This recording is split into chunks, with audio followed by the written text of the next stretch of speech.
बातमी पहिली आहे ती भारतीय जनता पार्टीनं महिला आरक्षणाच्या निमित्तानं विरोधकांच्या विरोधात काढलेल्या एका मोर्चाची।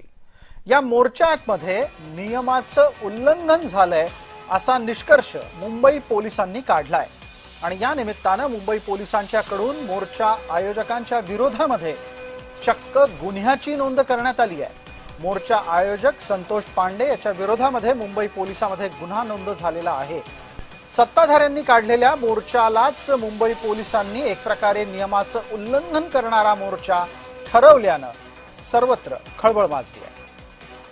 या निमित्तानं आपण आपल्या सहकारी प्रतिनिधी ज्योत्स्ना गंगणे यांच्यापर्यंत पोहोचतोय। ज्योत्स्ना, नक्की कोणता नियमभंग झाला आणि कोणत्या कारणानं या मोर्चाला नियमबाह्य ठरवण्यात आलेलं आहे?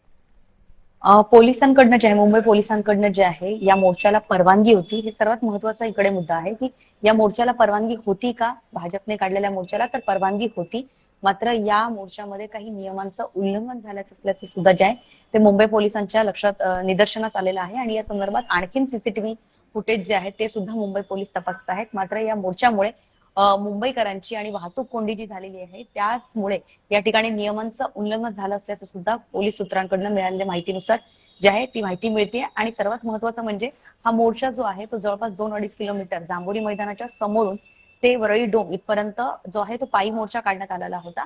मात्र या मोर्चामध्ये जे काही नियमांचं उल्लंघन झालेलं आहे, खास करून वाहतूक कोंडी आणि ट्रॅफिक जॅम झालं आणि त्यामुळे सामान्य मुंबईकरांची जी आहे ती अडवणूक करण्यात आल्याचा आरोप सुद्धा जो आहे धन्यवाद ज्योत्स्ना। वेळ मर्यादेमध्ये आपल्याला थांबवायचं असल्यानं आपल्याला इथेच धन्यवाद देतोय। तुर्तास आभार।